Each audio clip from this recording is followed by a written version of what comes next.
Get 30 days worth of food. When you have this, you will be amazed at the sense of security and calm that comes over you in this part of your life. It's something most people don't realize they don't have taken care of until it's too late. When you put better stuff into your body, even incrementally and starting, you have more hours in the day, you have more time, you have more mental clarity, so that when you are experiencing your hours, you're producing more. More time can produce more money. Healthier children produce a more fulfilling life. Like, it just has trickle-on effects. So food is so critical. A true food sovereign is not a selfish individual. Be that person that when something happens and you see everybody rushing to the grocery stores, you see people buying everything they can online, be that person who's sitting at home going, I'm safe, I'm good, my family's safe. Welcome to the Positive Network, your lighthouse in the dark, where we present real-world solutions to real-world problems, where critical thinking and self-sufficiency is championed, and where we, as the people, find the path and the power to create a world that we're all happy to live in. Well, welcome to the episode, Andrew, and today we're going to be talking about sovereign food. Yeah, so today's topic is food. Food is one of those things that all humanity shares in common. Well, food and water, that is, because you kind of need water. Yes, you do. So those are the two things that humans put into their body. And if we don't have those, then we don't stay alive. It's kind of important. I think so, right? Yeah. Yet, why is this subject so confusing? Because there's so many different takes on it. There's so many different diets out there and different things that people say, and it's very confusing. This is also cluttered with advertisers, influencers, to personal opinions and ancient practices. Food is vast and it's a pretty confusing topic. People just can get down a huge rabbit hole, right? Yeah. So sovereign food is the second point in the Sovereign Life OS. So you're here to learn the basics on concepts like topics like this so that you can make better choices that'll affect your mind, your body, your time, your relationships. So let's dive in today and talk about sovereign food. Now, okay, Mike, this is definitely a topic that you know a lot more than I do on. Fair enough. So I think in this one, I'm going to be doing a lot more of the interviewing and asking you questions so we can gain off of your really extensive knowledge set in the food department. Okay. So why don't we kick things off where you mentioned before that the episode that you wanted to share was 3 points on food sovereignty. Amazing. Thanks, Andrew. So I'm going to boil this down today for just 3 value adds, 3 points when it comes to food. This topic is complex and it is deep. So over time, we'll go deeper into each one of these and we'll add dozens of more points about sovereign food and becoming a food sovereign yourself. It's an exciting topic. There's a lot to it. So let's get into some really good ones here today. Now, the first one is 30-day food supply. So having a 30-day emergency food supply is critical. And now I know what everybody's thinking. Oh, great. We're on another prepper show. No, this is not the case. I'm going to change your mindset about having food stored in your home. Andrew, do you have house insurance? Yep. Do you have car insurance? Yes. Do you have life insurance? Yes. Do you have insurance over the next 30 days of food on your family's table? That depends. So it depends how full the fridge is at the time that you ask. If I just got back from the grocery store, yes. If I'm empty fridge and I need to go to the grocery store, no. No, right? Yeah. So when we're talking about that, it's 30 days, not counting what's in your fridge, stored away that you're not using day in and day out. I was down at a conference in Phoenix 6-7 months ago with a bunch of very successful individuals. And I asked them, 90 people in the room, how many of you have more than 7 days worth of food in your home? The answer is about 10% of them. So 90% of these people where money was not an issue, they didn't have food supply stored for 30 days. Now we're talking food and water. Let's make sure that point is clear. Okay. So this affects everybody because people are letting this slip through their minds. We literally go to the store with our spear and our net and we catch some food in the aisles. Like we have become numb to the realities of supply chains. Yeah. And so, I mean, in your grocery store, if you live in a city, there's 3 to 4 days worth of food for every person in that city, in the entire city. Let that sink in. There might be a distribution center there. There might not. In a smaller town, a smaller city, maybe you're getting closer to 7 days worth of food in the entire community. Yeah. Let that sink in. That actually has a real world consequence and hope. There's that all 3 highways washed out and the whole city was isolated and they didn't have enough food. Yeah. And they had no access to trucks or logistics network. So you could imagine if you just needed to go to the grocery store and that happened, you're like, oh crap. And your life is now in danger if you don't get supplies, versus someone else who's, taking this seriously. They're like, oh, I can weather this storm. Dude, it's a fundamental part of living and feeling safe and secure. Yeah. I mean, our grandparents from the Great Depression would be rolling over in their graves right now. Like, what are you people thinking? What do you mean you don't have a food storage in your home? That used to be a way of life. So everything is overnight. Everything from Amazon. You go to the grocery store, you get your food, as soon as you need it. Everything's always fresh. And we've missed something pretty critical. So for now, forget about the preppers and that whole concept in your head. And do you have insurance over feeding your family? This is so important. I never thought of it that way. Yeah. So basically you're saying like the vast majority of the population could not make it more than a week if their pantry was empty. If there was a crisis. And when you talk about those highways being washed out in Hope, that affected us up here in northern British Columbia. Yeah. Because there was 20 washouts or bridges destroyed in that weather event. So we're not talking about anything unnatural happening. It could be a disaster. It could be a fire at a food plant. It could be roads being washed out. It could be a major storm, a hurricane. Like it could be, a couple of years ago, there was an event that happened where supply chains around the world were affected. Yeah. And also, if you don't like paying more for your supplies, have it stored when it like buy low, sell high. Although maybe don't sell, don't be a profiteer. Yeah, but buy it when it's cheap, because if there's a crisis, the price of everything is going to skyrocket, and then also you're going to be contributing to that price increase for other people that also are having to do the same thing. If you don't have that 30 days, you affect other people as well. That's a great point. So that 3 to 7 days of food at your local grocery store, that's when nothing's going wrong. Yeah. If there's a crisis, there is 24 hours of food. If everyone rushes out and tries to stock up, it goes fast. And so during that weather event that we experienced, we watched every shelf except for the very long-term goods that aren't good for you. They were gone in 24 hours. Yeah, all the eggs were gone. I remember that. Oh, and people started posting the pictures on social media, adding to the panic. People were coming in and scooping chips off the shelf and granola bars, and in 48 hours. And this was just a minor, this was a big weather event, but this wasn't a big disaster. Not too many people got hurt. I think a couple people might have got injured, but I don't think there was any loss of life. Like that was fast, and it shocked people. Yeah. Earthquakes happen like that. Tornadoes happen like that. Tsunamis. But why a couple years later, after living this, do people still have 7 days worth of food at home? Didn't learn their lesson, I guess. There's a cognitive dissonance here. So we need to eliminate that. So think about this. There's a great quote out there. If someone remembers who said this, please post it in the comments. But it essentially was, society's collapse is 9 meals away. Missing 9 meals. Think about your neighbor. Your neighbor has 3 kids and a wife, and 9 meals later, the kids are starting to complain. It's really water is the scary thing in the short term. You can go without food for quite a bit longer, but society gets a little dicey after 9 meals are missed in a row. Your neighbor's not so neighborly anymore. They're coming over saying, hey, what do you got? So they're hangry. They're hangry, man. And hangry has levels. There's like ask, and then demand, and then kill. Take, right? Yeah. Kill, take. Yeah. I mean, and that varies from person to person on what they're willing to do to take care of their family. Yeah. So like we live in an on-demand society. So here's the action step. Yeah. Right? Start building a 30-day food and water supply. And how do you do this? Well, there's 2 ways to do this. If you have $3,000 to $5,000, you can go online. You can order a 30-day food supply for your whole family in freeze-dried packages. So you can have 20-year long-lasting food delivered to you in a bunch of 5-gallon buckets to your doorstep. Problem solved. Lock it in the basement. Get yourself a food-grade water storage container. Jump on an AI like ChatGPT, do the calculation for how much water you need for the size of your family, for how many days you want to be prepared for, and store that water. Or get a water purification device if you have a nearby natural water source. So that's how you solve that. That's the low-hanging fruit. If you got a little bit of money, just solve that. Get it out of the way.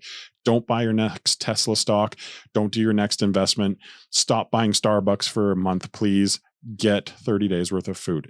It's critical thinking, common sense now. Right. Let's do this. If you don't have this expendable capital, here's how you do it. And here's how I did it many, many years ago before we had a lot of disposable income. Buy extra food. When you go to the store in your next grocery shop, buy that 5-pound or 10-pound bag of rice. Buy, a 5 or 10-pound bulk bag of lentils or beans, dry goods. Take those things home, have some food grade 5-gallon buckets, have Mylar bags. You can get these all off Amazon. Put these things in there, put some oxygen absorbers in there, seal the Mylar bags, close the buckets, put them somewhere away from heat and light, and store them long term. So those will last multiple years, and just build that up over time. Go out and buy some extra meat, right? Put that meat into your freezer. Just buy incrementally a little bit each time. And then with tools like ChatGPT AIs, you can calculate, okay, I now have this much food in these amounts. What is the caloric density of this? How long will this last my family of this size? And you can keep updating, like, oh, I'm up to 10 days of extra food. Oh crap, we're up to 14. So this isn't a panic thing. It should be a priority, but build it up slowly over time and do it at your capability, at your level. Don't want to do it that way? Trade for some food. Trade your services with a local farmer. Go out and do the plumbing in his house if you have that skill set, or write some advertising copy for somebody to trade for some salmon that they went on their trip. Be creative with it. There's many ways to accomplish this. So either get it all done with a chunk of money or build it up over time. But please, start yesterday. It's very important. So it sounds like if I was going to do this, I would probably start planning for me and my family, first of all. So I'd account for what are their intake needs. And then I'd try to figure that out for a single day. Like, how much water am I going to consume? What caloric requirements do I need? We need to balance stuff like getting enough protein, fat, and carbs, the 3 macronutrients. Yeah. And then, do you think it's a good idea to have a vitamin supply too? Maybe there's different ways to do that, and we can get into that on a deeper episode. But things like buying powdered milk, you can get a set of vitamins out of that. You can have. There's a lot of natural herbs. There's a lot of plant medicines out there that have vitamin C, vitamin D. So that knowledge can be acquired over time. But really, if you're going to go 30 days, you really just need your macronutrients to stay alive. Once you get your 30 days. Then you can be like, hey, there is no way I'm going a whole month without coffee. Yeah. I might go over to my neighbors and, punch somebody if I don't have my coffee. Start to get some luxury goods. I might be fed, but I might just be really cranky. So get your basics, then be like, I have to have coffee. So get 30 days worth of coffee, expand on it after that. On top of that, for everyone listening, you can have more than 30 days of food supply. And here's where the magic starts to happen. If you have more than 30 days, now you can help your mom and dad. You can help your sister or brother. You can help your friends, people in your network, your neighbor. Yeah. You start becoming a source of relief in your community. A true food sovereign is not a selfish individual. There's a difference between the prepping mentality. If there's a 7-day crisis where there's no food, and you are in advance sharing food with people because you're like, well, they'll have the road rebuilt in 1 or 2 weeks. I don't need 90 days worth of food. Who can I help? Yeah. You could help 4 families if you had 30 days of food and it was a 7-day window. Super powerful. And you make that decision based on your own circumstances. Don't feel guilty if you don't, but you will feel so good if you do. Completely up to you, but there's advantages to going beyond a 30-day food supply. So it's always a little joke in the food storage world, like there's only one rule about Food Club. What is it? We don't talk about Food Club. Oh my goodness. Okay, we won't talk about it. So what are we doing here then? Well, here's the caveat. Those who are influencers or trying to help people, obviously, that we have some food. Don't be surprised if we don't have it in our homes. Don't be surprised if we don't have, sovereign point number 8, sovereign defense figured out. So we may share that we do this, but you keep your mouth shut. You might be proud of it. Don't brag about it. Your food supply is yours and yours alone. If you have a hungry, unless you brag about it, unless you brag about it, then your neighbor knows. So we don't talk about Food Club. So just keep that in mind. Then it's up to you who you help, and when it comes to that time, you can make the judgment call of who you're going to exactly to help if you're able to. You don't want other people letting you know that you're going to help them. completely. That's not leaving safe. you with zero food. Exactly. Yeah, absolutely. Once people buy food and they put it away, how do they keep that food from expiring? Like, how do you plan a cycle so that way you're using up the food that you're putting in storage? So that way, if in an event, let's say you buy all this and then like 4 years go by, 5 years go by, and you're like, oh no, I need that food. And you're like, oh, it's all expired. Use a food rotation. So if they're goods that you would normally eat, say rice or rolled oats, or you make pea soup, so you have some dry split peas ready to go, then cycle it through your kitchen as a normal process. But make sure you're buying the replacement amount to go back into your food storage.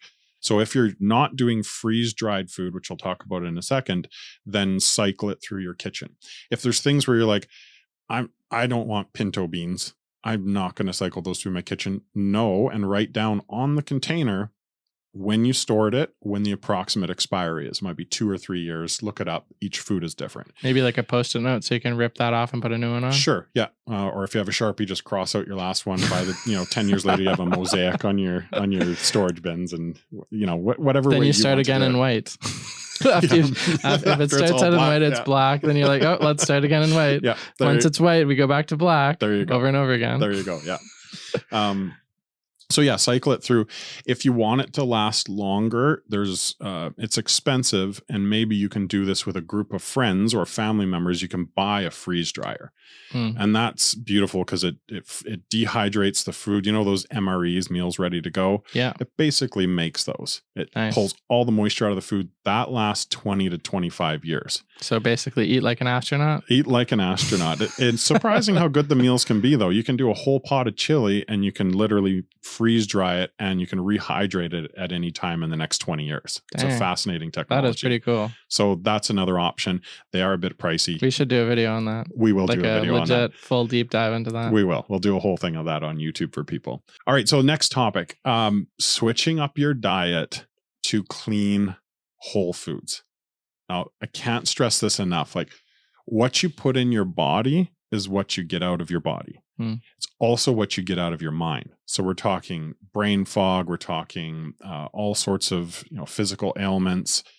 If we're putting in, there's just a gluttony of processed foods, of manufactured foods, mass produced, and over time they're so damaging for our bodies, and it's really tricky to get away from this. Like, think about clean whole foods as what is the closest path to nature, from nature to your plate.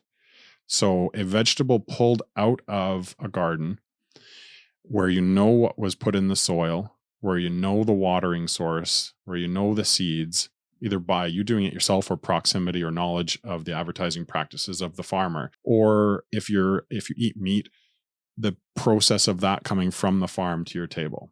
How is it preserved? How is it stored? Anything that is on the outsides of the grocery store, on the outside aisles, that's usually closest to natural food source. Everything packed into the middle of a grocery store, these are more of your processed foods. And they're the processed, preserved foods. That's why they can sit there for 1 month, 2 months, a year. Think about it. If something can sit on a shelf for 1 or 2 years without being frozen, it's probably not that close to nature. There'll be a few exceptions in there. Here's a little bit of the darker side of the food industry. This is done to you on purpose. Now, maybe it's malicious, but mostly it's about the state of capitalism. If you can mass produce food for super cheap, that doesn't go bad, and it sits on a shelf, there's more money for corporations, there's more profit for shareholders. And so they do not have your best interests at heart. There's studies out there everywhere that it's fine for you. We'll get into that a little bit, but the food industry does not care about your health. Okay, let's dive more into that. So how is it done to us on purpose? Why do you think that is? You touched on that a little bit with capitalism and such. It's almost like misaligned interests, right? Yeah, and you'll have some insight on this too from some of the other topics that we talk about. But if you can make more money in a corporation the way that they're set up right now, they just will. If there's a cheaper way to produce a product, if there's an ingredient they can swap out, if they can put a preservative in a food so it sits on that shelf and they don't lose money by it being thrown away. I mean, salad gets thrown away. That's right. Chips do not. right?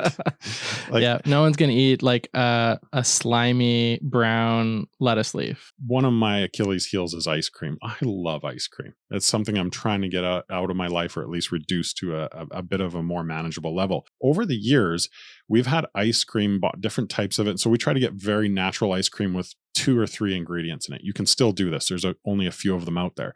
We've had ice cream that, we've poured a bowl, and for whatever reason, this was years ago, we didn't eat it. I woke up in the morning and came out, and the ice cream was in the exact same shape as how I put it into the bowl. It didn't move. It had Really? a form of antifreeze in it, No so way. that it didn't, basically kept its shape, and there was all sorts of preservatives in it. And when we started becoming aware of this and cleaning our food sources up, we would have some of this type of food, and we compare it to a real ice cream, and the taste was off. There's almost this plasticky nature to it. I noticed that when you gave me some of your like homegrown food, I was like, this asparagus doesn't taste like what I imagine, like every other asparagus I've ever eaten. Yeah. Like it tasted way better, like 100 times better, easily. It's like I could snack on this; it tastes so good. But if you had told me to eat an asparagus as a snack before, I'd be like, no way. I would love to hear some comments from the listeners on this topic. Think about a chocolate bar in the 80s when we were kids and what it tasted like. It was rich and sweet and amazing. When I eat chocolate bars now, it's either because I've cleaned all of my food up, almost all of it. It now tastes like they've done something to chocolate, like they've replaced an ingredient to save money. There's this plasticky, like almost weird synthetic texture and taste to it now. It feels different. I know what you're talking about, because I've had more expensive chocolate that doesn't have that taste. But then when you eat the cheaper chocolate, you're like, something tastes like it's like waxed chocolate or something. Wax. That's what I was looking. That's the word I was looking for. Yeah. And so if you have a high quality chocolate beside that, the difference is stark. So let us know in the comments if you've experienced that, because they've changed food, and it's to make more money. A chocolate bar is still a couple bucks. And with inflation over the last several decades, to keep that price down, they must have had to do something. So I'd love to learn more about that. The other thing, when you're out there trying to pick good foods for yourself, there is so much data out there. And it's important to apply your sovereign mind and critical thinking on where is that data coming from and who paid for the data. That's a big one. Like, how many people will scream, "Oh, where's the research? Yeah. Where's the research paper? Show me the studies on that." What are studies? Who funded the study? Yeah. If let's say a car company just said, like, we're going to do a study on which car can stop the fastest, and they're like, "Oh, surprise, it's us." Yeah, you weird, would probably be like, well, what is that? Well, imagine that the chicken, he commissions a study, and he wants to say, like, the outcome he would prefer is that the study says you shouldn't eat chicken, you should only eat beef. Yeah. You should only eat cows. They did an advertisement on this. Like, did they? Yeah. It was like, I was driving into Calgary one time, and there's a billboard, and there's a cow holding up a sign, and it said, "Eat chicken, not beef." Right. See? So imagine the research company who makes their money by producing research and getting repeat business from those who are commissioning them. Imagine they came back and said, no, you should eat mostly chicken. Like, that chicken's going to be mad. And he's going to go find another research company and say, "Hey, this is what I want to prove out."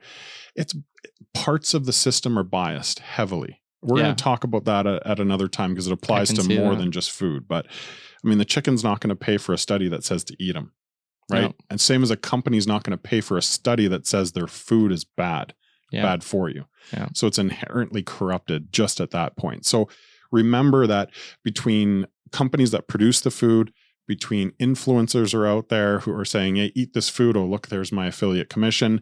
Like, everyone's got an opinion. So it's important for you to determine what works for your body. Now, on top of that, all of our bodies react differently to different foods.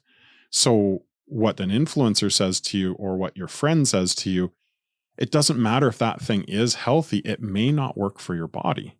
Yeah, because we're all genetically a little bit different, and different things impact us in ways that could have other knock-on effects that have other unforeseen consequences that some random person couldn't have thought of, right? Yeah, and so this is a topic you can't sleep on. You need to figure out your body, get clean whole foods into it, figure out which ones really work for you, Figure out Skittles. Skittles. I can run on Skittles. Oh, like, yeah. You'll be fine. Don't worry. I'll never die from that. We'll talk in a couple of years. Figure out your macronutrients, protein, fat, carbs. Those are critical to have. Wait, Skittles have none of those. Okay. So how am I going to live off that? I think you should research Skittles a little more. You might want to apply your sovereign mind to that.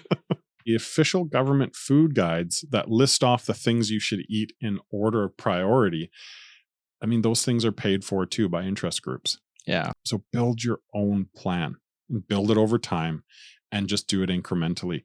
Get clean foods into your diet.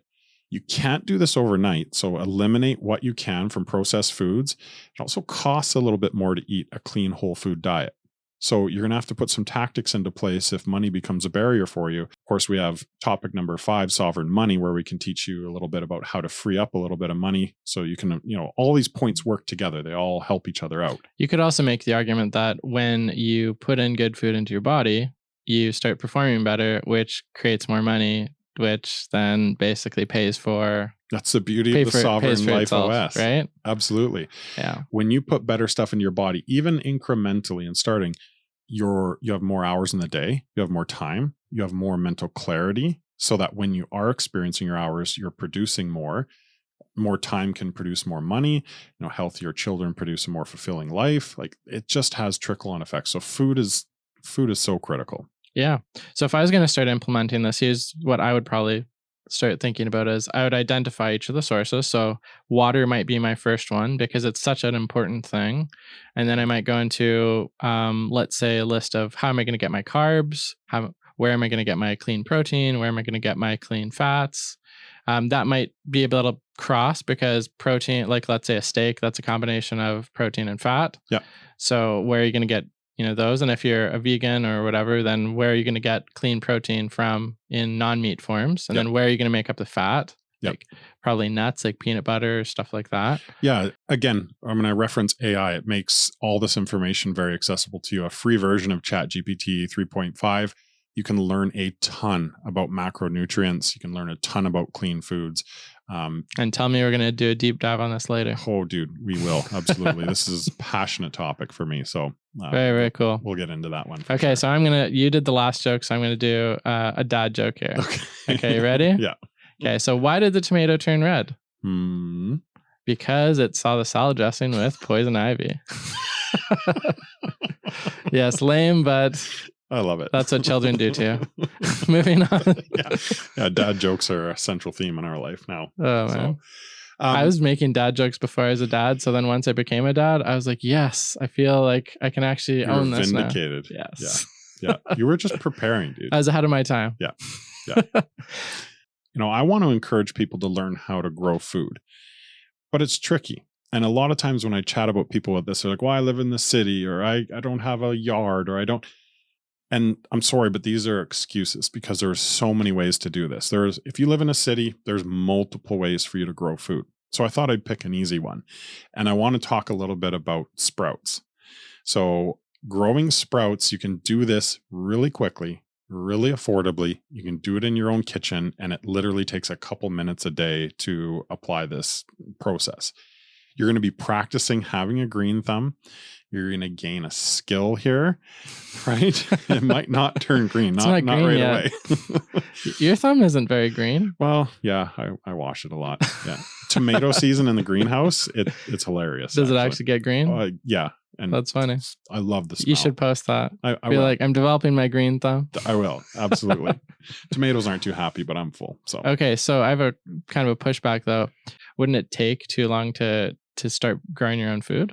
That good question. No, this is easy and affordable. So okay. What I'll do is I'll put out a YouTube video in the next couple of days here, and I'll walk you through the whole process that we do here at home. So you need a large mason jar with a wide mouth. You need a cheesecloth for the lid and an elastic band. You need a package of sprouting seeds. For example, broccoli is a good one to start with. And it takes 5 days. So a tablespoon of broccoli sprouting seeds will create 1 to 2 cups worth of broccoli sprouts a day.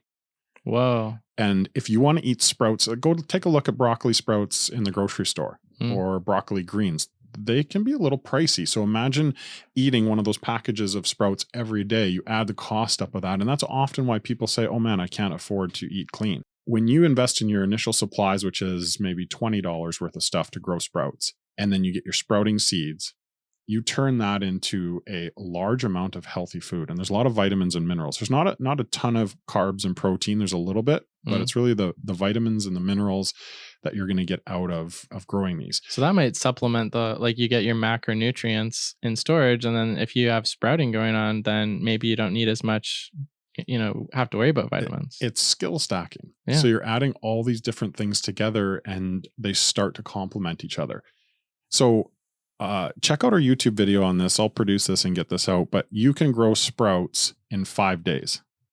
Literally a couple minutes per day of maintenance to them. And in 5 days, you'll have 2 cups of sprouts. Now, if you want sprouts every day, you just have 5 jars going using this method. And every day, one of those sets of sprouts, if you start them in staggered days, one at a time, every day you have sprouts maturing. Your family is enjoying sprouts on a daily basis. Wow. So, okay. So if I was going to get the system, I get 5 jars. I would kind of cycle them. What about what growing requirements are there? There's obviously water would be one, but for sunlight, for the people who are living in basements, can you get some kind of a light that could work? You don't need it. So really? Yeah. So, oh, wow. So we'll go through all those steps, but the first 3 days, you actually don't want them in the light and you don't want them really warm. The last 2 days, you'd move them into a lit area, but not in direct sunlight. So even if you're in a basement suite or an apartment, there just needs to be light in the room for the last 2 days to green the sprouts and have them fully mature. So as long as you can see and walk around, that's enough light? Absolutely. Yeah. Well, maybe a little bit more than barely walking around, but have some light in the room or move them to a well-lit area. Again, sprouts grown by candlelight might not work. They're going to need That's a good joke. What are the most romantic sprouts? Sprouts grown by candlelight. Oh my goodness. Dad joke unlocked. Okay. You're going to have to try that. Let us know if it works. So 2 things. One is, out of these sprouts, you're going to get about 5 grams of carbs per cup and 3 grams of protein. The benefit really comes in here with the richness in vitamin C, potassium, calcium, and iron. Ooh, those are really important because without vitamin C, your bones get scurvy. Potassium, you need that for balancing your electrolytes. So those are like hugely important. Right. So your earlier question of, have your 30-day food supply, well, like how do I do vitamins and minerals? Well, this can be one of those things that's added on top. Right. So that can be something you're cycling through. If you have a large stock of sprouting seeds, you literally just need water to use the method. Wow. And how long do the sprouting seeds last until they go expired? Good question. When you harvest them, you put them in a glass container in your fridge, airtight, put a little piece of paper towel underneath so it soaks up the rest of the moisture in them. A week. They're good in your fridge for a week. But if you're running them on a daily basis, I mean, you're going to be pigging out and enjoying them every day. So, nice. So you can harvest new sprouting seeds from the sprouts themselves? No, you add new seeds each time. Okay. So it's a fresh crop of seeds to make your sprouts. And so would you store those in storage somewhere, like in a bucket, and then you just get a spoon and you spoon them out, or how does that work? Just an airtight container in your fridge. Okay. Yeah. If you wanted to get more sprouting seeds, where would you get them from? Sprouting seeds will try to get them from an organic distributor. West Coast Seeds up here in BC, or there's lots of places all over the world that you can get those sprouting seeds from. Cool. Let's put links in the description so let's do it. So people can find them. Okay, perfect. If you produce more than you can eat, they can be frozen. Nice. So you can store them long term as well. Okay, cool. Yeah. Here's the cool thing about this from the perspective of confidence and building up your ability to produce food for yourself.